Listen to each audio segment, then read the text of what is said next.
So మొత్తానికి ఎంకిపెళ్లి సుబ్బి చావుకు వచ్చింది అన్న నానుడి నిజమైపోయింది అనమాట. జింబాబ్వే ఇక్కడ ఒక్క పాయింట్ తెచ్చుకుంది, ఆస్ట్రేలియా ఇంటికి వెళ్ళిపోయింది. ఆస్ట్రేలియాకి ఇంకా గుడ్ బై చెప్పేసింది T20 వరల్డ్ కప్ అని చెప్పి అనుకోవచ్చు. నమస్తే, నేను పవన్ కృష్ణ, మీరు చూస్తున్నారు 99 టీవీ స్పోర్ట్స్. అండ్ ఇవాళ మొత్తం అందరూ ఎప్పుడెప్పుడా అని ఎదురు చూస్తున్న మ్యాచ్ జింబాబ్వే వర్సెస్ ఐర్లాండ్. ఈ మ్యాచ్తోని ఆస్ట్రేలియా భవితవ్యం ఏంటనేది తేలిపోనుందనమాట. ఈ మ్యాచ్ ఒకవేళ జింబాబ్వే గెలిస్తే తప్పకుండా ఆస్ట్రేలియా ఇంటికి వెళ్ళిపోవాల్సిన పరిస్థితి.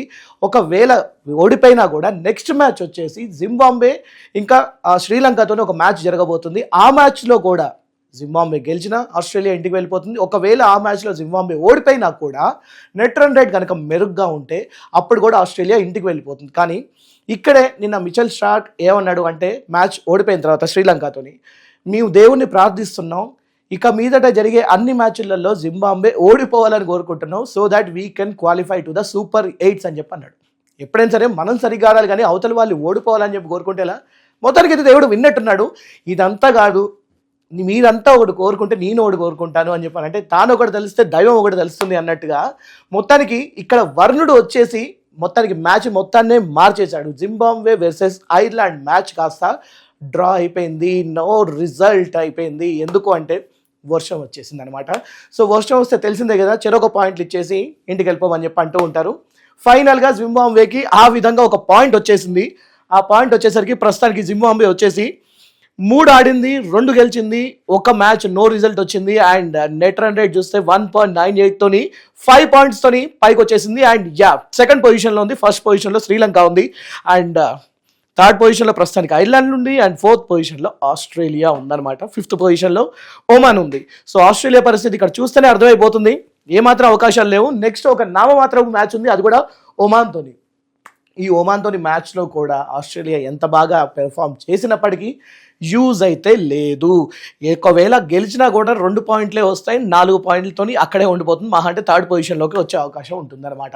సో అది ప్రస్తుతానికి ఆస్ట్రేలియాకు ఉన్న పరిస్థితి. నిజంగా సూపర్ 8స్లో 2009 తర్వాత ఇప్పటిదాకా ఎప్పుడు కూడా సూపర్ 8స్లో మిస్ చేసుకుంది లేదు ఆస్ట్రేలియా. 2009లో ఒక్కసారి లీగ్ దశలోనే వెళ్ళిపోయింది, ఆ తర్వాత ఎప్పుడూ జరగలేదు. ఇన్ఫ్యాక్ట్ 2023 వరల్డ్ కప్ కూడా మనందరికి గుర్తుంది కదా, ఇండియా దగ్గర నుంచి జస్ట్లో మిస్ అయింది వరల్డ్ కప్. ఆ వరల్డ్ కప్ గెలిచిన తర్వాత వరల్డ్ కప్ మీద కాళ్ళు పెట్టి మరి ఫోటోలు దిగి మరి ఇంటర్నెట్ మొత్తం పెట్టారు. అది చూసిన మన ఇండియన్ ఫ్యాన్స్ అందరూ చాలా హర్ట్ అయ్యారు. మొత్తానికి ఆ పాపమే తగిలిందా అని చెప్పి చాలామంది అనుకుంటూ ఉన్నారు. ఎనీహౌ, అహంకారం అనేది ఉండొద్దు ఎప్పుడైనా కూడా. పర్లేదు, స్పోర్ట్స్ మ్యాన్షిప్ ఉండొచ్చు, చిన్న చిన్న ఇష్యూస్ ఉండొచ్చు.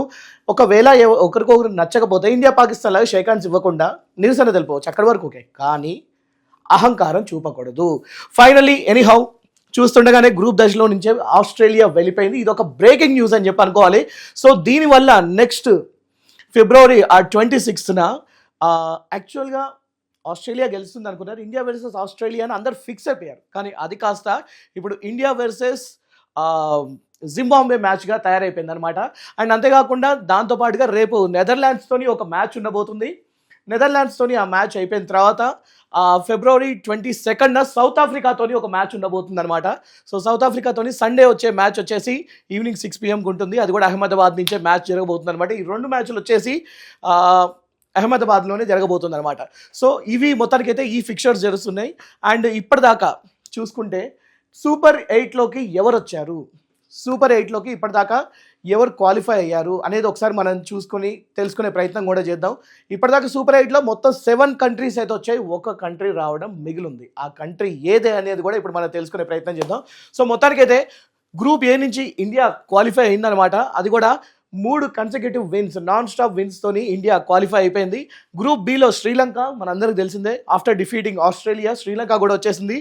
గ్రూప్ బి నుంచే జింబాబ్వే కూడా వచ్చేసింది, అది కూడా 2 మ్యాచ్లు గెలిచింది. అండ్ ఐర్లాండ్ మ్యాచ్తో ఏదైతే వాష్డ్ అవుట్ అయిందో అది కాస్త యాజ్ యూ నో ఇప్పుడే మనం డిస్కస్ చేసుకున్నాం. ఒక రకంగా చెప్పాలంటే నో రిజల్ట్ అనమాట. గ్రూప్ సి నుంచి వెస్టిండీస్ వచ్చింది, అది కూడా చక్కగా క్వాలిఫై అయింది. ఫస్ట్ టీం అది కూడా అన్డిఫీటెడ్గా ఉంది. వెస్టిండీస్ కూడా చాలా స్ట్రాంగ్గా ఉంది ఈసారి.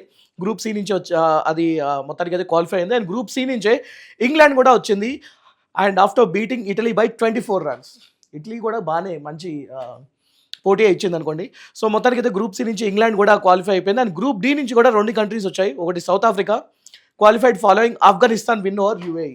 ఓకే, యుఏఈ మీద ఆఫ్ఘనిస్తాన్ గెలిచేసరికి సౌత్ ఆఫ్రికా వచ్చేసింది. అండ్ గ్రూప్ డి నుంచి న్యూజిలాండ్ కూడా you know like qualified today after and 8 wicket win over Canada మీద కూడా విన్ అవడం అనేది న్యూజిలాండ్కి ఒక రకంగా ఈజీ అని చెప్పి అనుకోవచ్చు. ఓకే, సో ఫైనల్లీ ఇక్కడ మనం అబ్జర్వ్ చేస్తే గ్రూప్ ఏ నుంచి ఒకరు, గ్రూప్ బి నుంచి ఇద్దరు, గ్రూప్ సి నుంచి ఇద్దరు, గ్రూప్ డి నుంచి ఇద్దరు, మరి గ్రూప్ ఏ నుంచి ఇంకొకరు ఎవరు రాబోతున్నారు అంటే ప్రస్తుతానికి అయితే పాకిస్తాన్కి ఛాన్సెస్ పుష్కలంగా ఉన్నాయి.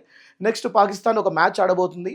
ఆ మ్యాచ్లో కనుక వాళ్ళు గెలిస్తే తప్పకుండా పాకిస్తాన్ నెక్స్ట్ ఈజీగానే ఒక రకంగా చెప్పాలంటే సూపర్ ఎయిట్స్లోకి వస్తుంది. ఒకవేళ ఆ మ్యాచ్ ఓడిపోతే యునైటెడ్ స్టేట్స్ ఆఫ్ అమెరికా కూడా రెడీగా ఉంది. అది ప్రస్తుతానికి నెట్ రన్ రేట్తో బాగానే ముందుగా ఉంది. సో దానికి ఏమన్నా ఛాన్స్ ఉందా? మరి చిన్న నేషన్, చిన్న పొట్టి దేశాలు ఏమన్నా ఈసారి మ్యాజిక్స్ చేస్తాయా లేదా అనేది రానున్న రోజుల్లో మనకు తెలుస్తుంది అనమాట.